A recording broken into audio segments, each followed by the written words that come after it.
Naay joke sa UP nga libre daw lagi ang atong edukasyon, pero atong kalag ang bayad sa kakapoy. Lisod mo sulod sa UP kay pipila ra ka estudyante ang kaya dawaton ug isud pud makagawas ang makagraduate on time. Basta lang gyud di magpa-picture kay oble.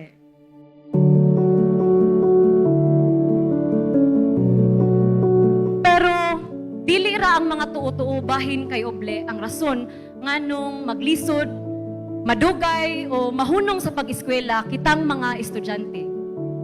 Apil na sa rason ang mga budget cuts, ang kakulang sa suporta para sa mga estudyante o atleta, ug ang kamahal sa palaliton karon. Maong naglisod ang mga estudyante, unsaon pagpaigo sa kwarta o sa baon kada semana para unta makakaon katulo kada adlaw ug makauli pa.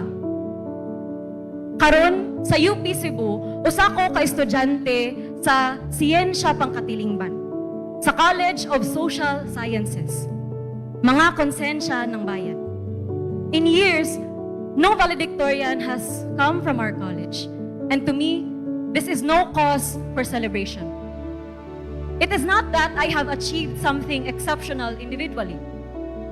Looking at the bigger picture, the fact that it took so long for a valedictorian to emerge from our college is partly a result of the Philippine educational system's deliberate choice not to invest enough in the social sciences and even in the arts and humanities. We can see this choice, for example, in the proposed General Education or GE reform, which seeks to remove subjects such as ethics, Philippine history, art appreciation, and literature.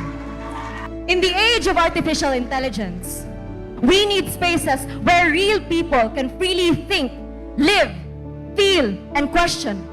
Spaces where we can learn to be fully human and humane again in a world that wants us to be numb and cruel.